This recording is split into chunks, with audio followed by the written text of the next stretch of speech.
Alright guys, it's Justin again with another video. This time I'm going to try my hand at a tutorial. There's no particular reason I really want to do this. The inspiration was kind of actually from my buddy Jim. You guys probably know him on here as Jim and Boo, or Gunpla Fixation. He's a fantastic builder. He's a big inspiration of mine.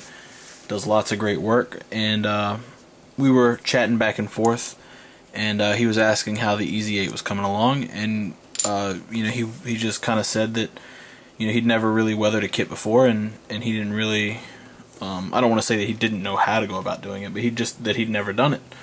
And I thought, I'm not an expert or anything by any means, but I'm happy with my results. I'm much happier than I thought I would be. So I figured I would show you guys the way that I go about weathering, or well, the way I went about weathering the Easy 8 up to where it's at right now, and and go through all the steps to show you guys how I achieved the look that I've achieved so far. So just to show a couple pieces of what I'm talking about here is, it's got scarred edges, so you can see that, and then there's like a fade here, and then it looks weathered. It looks like it's taken a beating. There's a zillion different ways you can weather a kit. I've actually seen a video where a guy tied firecrackers to an RGM 79 or whatever and weathered it that way. Not my preferred method, I guess, but if that's what you want to do, go for it. There's no right or wrong way to do it, really. This video is going to be kind of broken up, and I'm going to try and split it into different segments, I guess. That way I can kind of better explain the way that I do things, and why I do things the way that I do, and why I do certain things and stuff like that. So the first part is going to be the actual scarring and damaging of the piece, and this isn't necessarily a step that you have to do. So I haven't weathered this yet. This is the only piece of the Easy 8 that has not received any weathering, any dry brushing, paint, anything. This piece is completely untouched, and I figured this would be the best example to kind of show off some of these weathering techniques and how I would go about doing this on a kit. So obviously the first thing you're going to do, well, we'll cover what you need first. So if you're going to do scarring and stuff like that, you're going to need one of a couple tools. This is, I think, the preferred method by most people. These things, they kind of vary in price. I don't remember what I paid for this. I've had this for a couple of years, back when I was doing some papercraft stuff. I know that sounds completely wrong, but yeah, I picked this up a couple years ago for some stuff that I was working on, and it happened to just translate well into this. So this is my go-to thing if I'm going to do a lot of scarring. If I'm just going to do some tiny stuff, there's no reason you can't just use an X-Acto knife, or a lot of people like to use pin vices, and they like to drill holes and stuff like that. I have a pin vise set, and it's got all these different bits in it, so of various sizes and stuff like that. So depending on what you want to do, you want to have a tool appropriate for the job. I'm not going to be scoring any bullet holes, so this won't be needed. And since I'm using the Dremel tool, I'm not going to use the X-Acto knife either. So I'm going to stick exclusively to this. Go ahead and get into this, and I'm going to explain my method here. Is that I try to not touch every edge, but I don't touch every bit of every edge, I should say. I try to get most of the edges. I focus more on the bigger edges and the harder ones, because I feel that on a big suit like this, it's going to be bumping into stuff, brushing into stuff. Weather will be affecting it, and these edges are just going to wear down and be softer over time. So the first area that I focus on when I'm weathering, or when I weather, is the harder edges. So I would take my Dremel tool and I would go around all these hard edges and just kind of chip them up. The next area I would focus on would be anything that would just receive wear, like this hinge right here. This hinge is going to be opening and closing a lot, so this little edge right here is probably going to be a little more weathered than this edge here. And this edge here, where it's going to meet with these and it's going to lock, again, I think would receive more wear than any other spot. And then this down here, I think would receive a lot of wear as well, because, excuse me, this is where it sits on the ground. It's going to get a lot of contact, and this whole thing as a whole wouldn't really be too smooth, but it's not a big deal if you leave it that way. But I think that this entire door as a whole would receive a lot of weathering. So around the edges of the doors, and then just your hard edges of the actual piece. So like I said, I applied this method here. This is one of the doors for the beam saber casings on the legs, and I just kind of weathered it up because I felt that it would have been opening and closing a lot, especially if the beam sabers were in heavy use. Same thing with the chest hatch. With regular maintenance and stuff like that, they don't always have time to replace this kind of stuff, and it's more cosmetic than anything else. If the plate's not broken, there's no need to fix it. So the edges would be chipped up and it would just receive like a new coat of paint, and that's that. So that's my reasoning for that. But I'm gonna take this tool, I'm gonna go ahead and put it on the lowest setting, which for this is 2, but it starts out really slow and it can get really fast. So you definitely don't want to tear into a kit at that kind of speed. So I try to stay on the lower setting, so a 2 or a 4, just enough to tear into the plastic a little bit. And I'm gonna go ahead and rough this edge up, and you guys will be able to see how easy this really is. So just kind of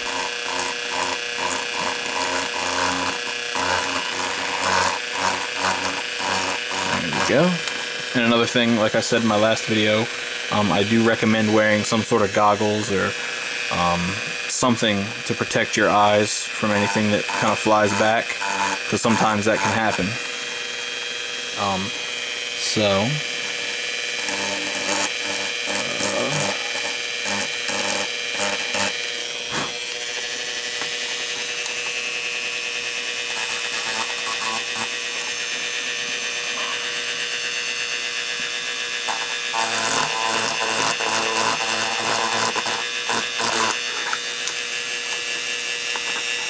Alright, and there's the edge.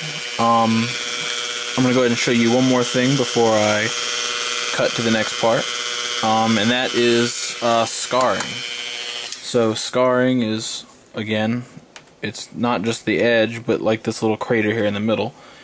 Sometimes pieces will take some sort of impact damage, or take a shot straight on, or something will kind of collide with your armor. So you're gonna want to show that on the kit. And the way that I do it is I use the tool here, and I kind of doodle like a little outline as to what I'm trying to achieve, I guess. And then I will go over and fill it in. I won't be real even because damage isn't even, obviously. So you want to keep things varied. You don't want to just go, well, I'm going to do a circle here, and then just have like a circle, because it's not very realistic. So I try to make more organic shapes and just kind of let my hand go where it goes, and then when I feel like it's time to close things up, I close things up, and then I fill everything in, and I kind of go from there. So I'm going to go ahead and do like a little bit here, and maybe something like up here.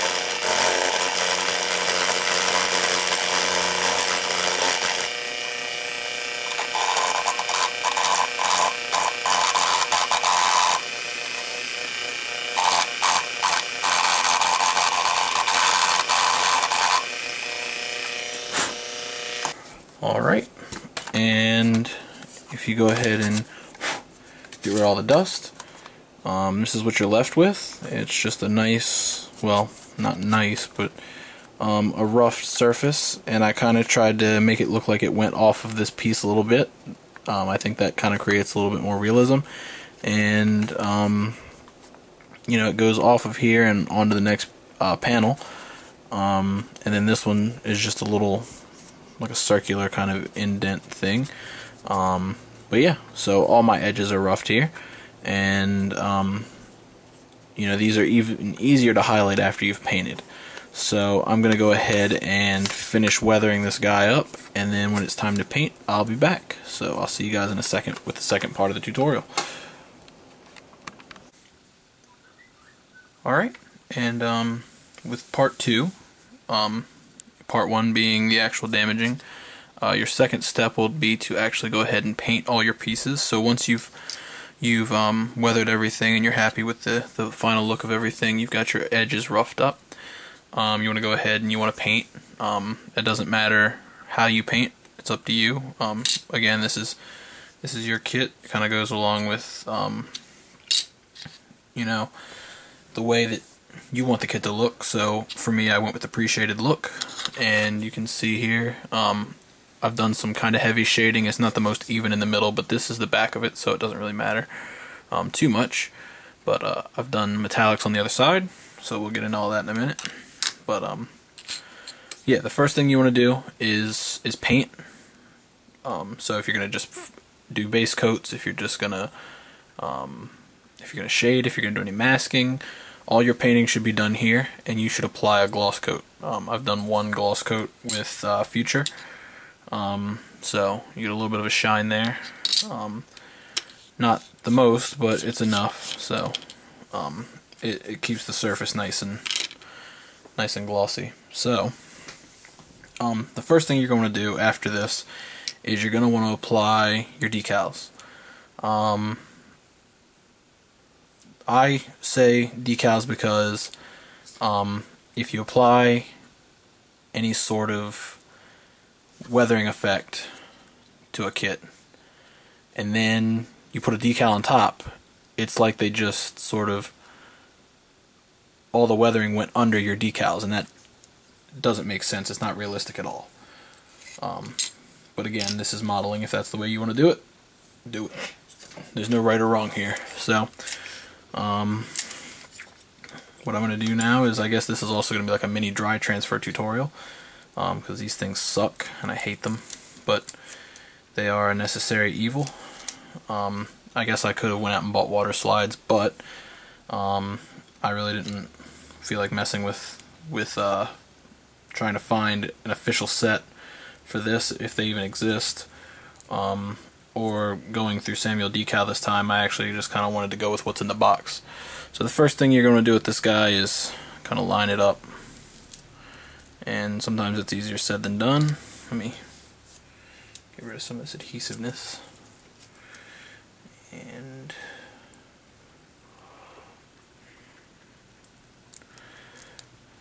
there we go, it's a little better. Okay, so once you've got your decal lined up and you're happy with where it is, you're going to want to lay it down, all this stuff out of the way so I can try and do this on camera, because I'm notorious for doing everything off camera. But you take something that's flat, not sharp. You don't want to use like an X-Acto blade to do it.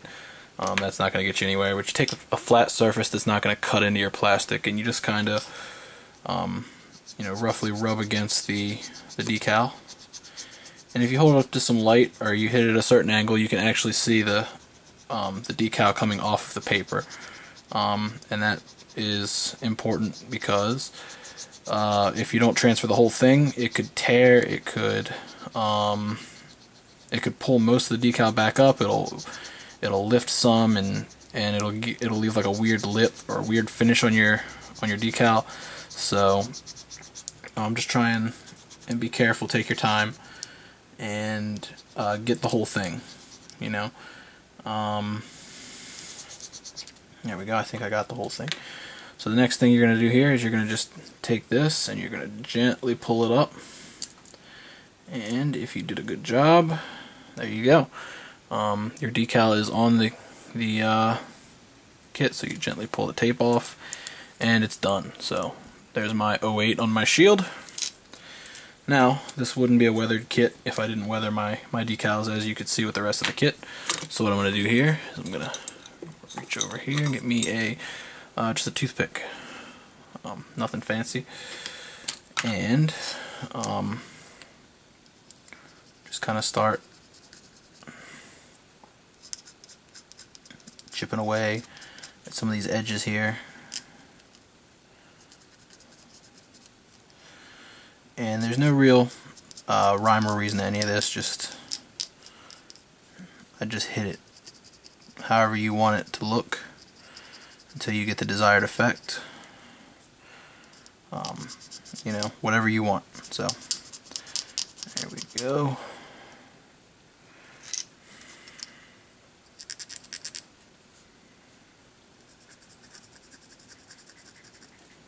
Alright, and there we go.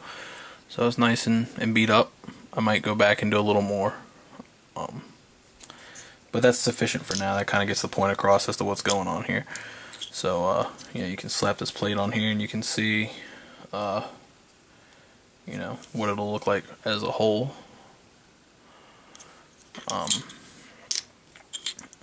The next kind of decal we're going to talk about, I'm only going to apply one of these that we're supposed to apply. I don't really like the look of a ton of decals all over the place on these kind of kits. I don't think that it would be completely necessary.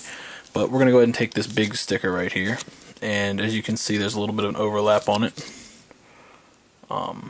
Where the actual decal is and where the actual marking is. So I'm going to go ahead and kind of cut this a little bit. So just take my knife and kind of bear down until I hear a little pop. That's how I know that it has cut through.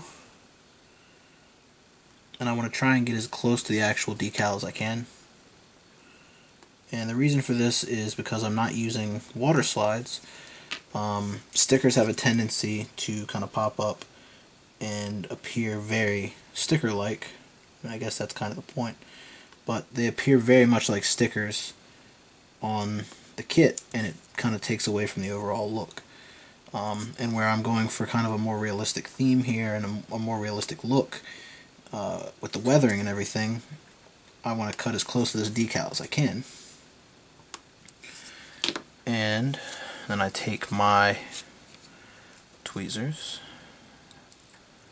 and I pull the decal off. Now you can see where it's been cut. It's been cut much closer than the original.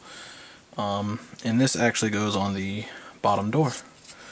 So just kind of slap this guy right here in the middle. And make sure it's nice and laid flat. And there you go. So, I mean, even without top coat right now, this looks pretty, unless the light hits it like that, it's pretty flush. So once I give it a flat coat, this guy will appear as though it was a dry transfer. So, that's decaling. So I'm going to go ahead and get a cut and get myself set up, and then I will go over the next section, and you guys can see how to wrap this thing up finally. Alright, the next part of the weathering tutorial, I'm going to go ahead and dry brush on some colors. This is where typically I will kind of assemble everything. Even if it's not a final assemble, I'll rough assemble some stuff. So for example, the shield. Not necessarily a necessary thing, but in the case of some of this stuff, the shield for example, I wanted everything to be together when I dry brush some of the colors on. So this is going to be brushed, and I actually think this is the best example for this kit to show off how to dry brush and how I would dry brush. And what I'm going to be using is my three colors that I use. These are the three colors that I use when I dry brush. You're going to need a paper towel, toilet paper, just something to dry your brush and wipe all your excess paint off with. A little dish of some sort to put paint in. It could be like a little cup, it could be whatever you want. Doesn't matter. As long as you put thinner in it, and yeah, that's all that really matters. So I'm going to go ahead and put some thinner in here. Alright, that'll do that. Excuse me. I'm gonna go ahead and just wet my brush a little bit, get all the excess paint from whatever, if you know, just to make sure the brush is clean. So again, this is the brush that I use for dry brushing. It's kind of stiff. It's not a very soft brush. It's got a little bit of an edge to it, and this is where you kind of want to break things up a little bit. So the first thing you're going to want to brush are probably going to be your darker metallics. So to brush darker metallics, the first thing I do is I use Tamiya's Chrome Silver. It doesn't really matter what kind of paint you use. Again, this is all a matter of preference. It's just for darker colors. I think that the easiest way to weather them is to use a high contrast color, and where I think this is great for like inner frame bits and stuff like that. So for example, the entire inner frame of this kit, where I didn't actually do where I didn't actually weather the frame, physically weather the frame. I didn't alter the plastic in any way. This is great if you're going to leave the frame untouched, if you're not going to like remove limbs or anything crazy like that. This is perfect for that. So get your brush nice and dry, and the first thing I'm going to touch on is going to be my dark metallics. So I'll go ahead and get as much of this off as I can, and it looks like there's nothing on the brush, but when you come back in and start kind of hammering at this guy, you can already see that there is a little bit going on here. So it just kind of roughs the edges up and makes it look pretty realistic, I think. It kind of adds a little more to the look of the piece. The next thing I'm going to go over is going to be your blues, and this kind of applies for I would just say darker colors. So any of your cool colors, anything that's darker, you know, I would kind of start the same way. So I would start with silver, and I would work my way back with this. So with this, I'm just going to kind of go against this rough edge here, and you can already kind of see the weathering coming out.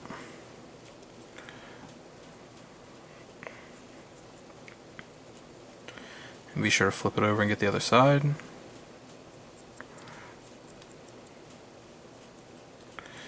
There's a lot of paint on here, so but that's fine.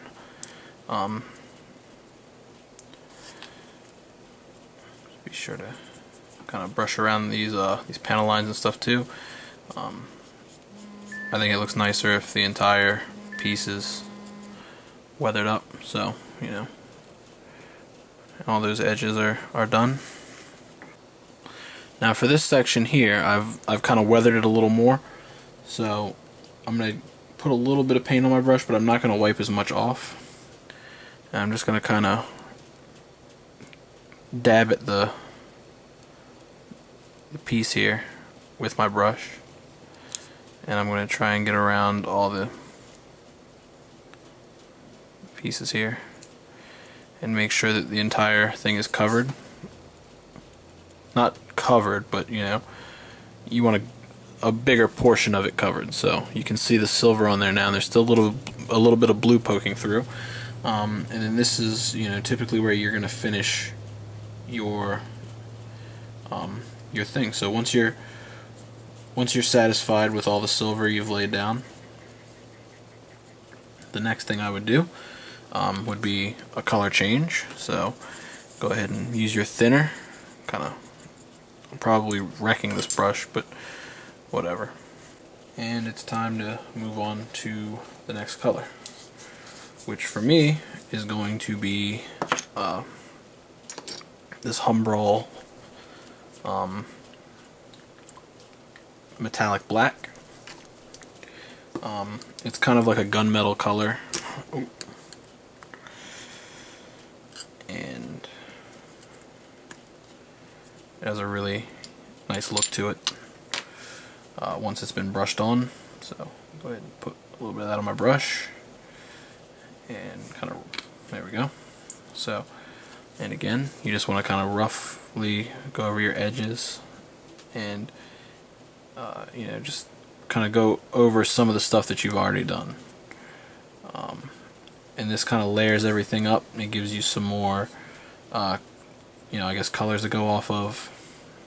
Kind of adds a little bit of depth to your weathering. Alright, and that's done.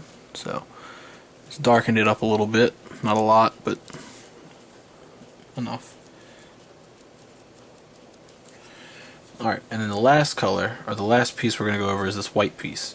So when I'm weathering white pieces, typically I will start with the Humbrol, the metallic black, and I will, you know, first I'll go over my edges like I normally do, and this doesn't show up as well as the silver or the black, just because it's kind of like a gray, but I think it looks really nice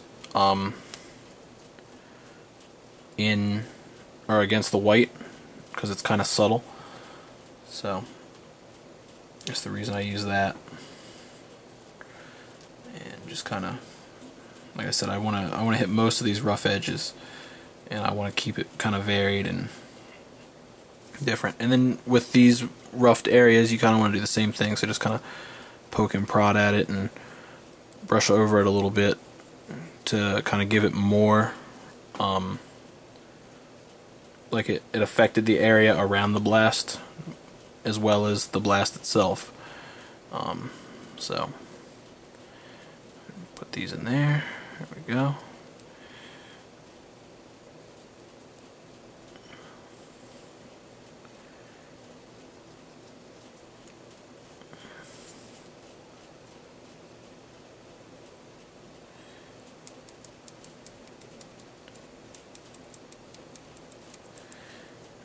And you want to make sure you get all your edges. You don't want to kind of leave anything untouched. Now that that's done, the last bit I'm going to go over is with gloss black, or not gloss black, but classic black. I'm not sure if that's a gloss or a semi-gloss or what, but it's black. That's all that really matters. And this is the last color I go over with. Sometimes I'll kind of go back and I'll touch some of these areas again with silver, and that's just to kind of bring out any of the darker sections. This kind of makes the appearance of like burns and stuff. It's like there was a lot of heat involved with your whatever you're weathering. So you go ahead and get some of this on your brush, and this is a little thicker than the other paints, so it has a tendency to dry your brush out a little quicker, I think. But I usually start here with these blast areas. Just go ahead and knock those out real quick.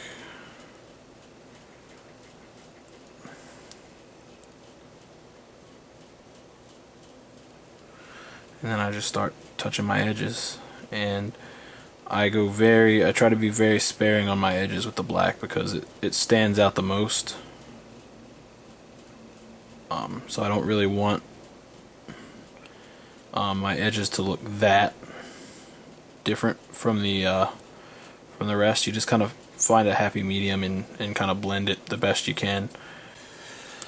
Alright, and then I'm going to go ahead and change my color once more and put a little bit of silver on some of these just so you guys can see what it looks like. Close that up. Make sure I get all the paint off of here. Nice and dry. There we go. Now I'll come back with the silver.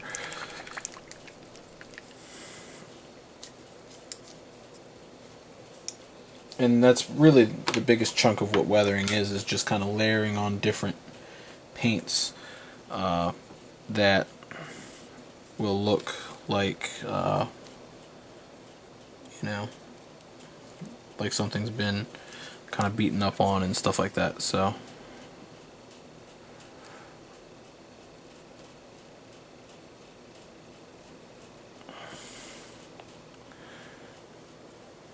alright, and that's that. So that piece is done. So that's kind of been my weathering tutorial. The last step here is going to be once you've gotten the piece the way you want it to look, once it's nice and you know done, just dry it up. I recommend kind of pegging it up and getting it in a position where it's good to paint. So I guess for this piece I'd kind of do it like this.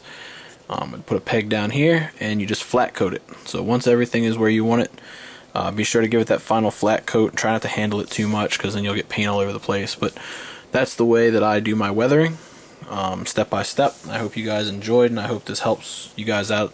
You know, there's this, like I said, this isn't really the way that is right or wrong to weather. This is just the way that I do it. You know, if you wanted to go even further, the next thing I would do would be to go ahead and apply some of these pigments, or if you have or desire to use the Weathermaster sets. Those are really nice too. They're really user friendly. But before I did that, if I was going to use the Weathermaster sets, I would probably apply a gloss coat. And if I was going to use the pigments, I would apply a flat coat, then a final flat coat. So I'm not really going to do any of that with this piece. I think this looks fine the way it is. I don't think it needs any more attention. So yeah, that's that. And I hope that you guys enjoyed. So thank you guys for watching. And I'll see you guys with the final Easy 8 video here soon. I gotta wrap these pieces up like you can see, and it'll be all set. So thanks for watching. Bye.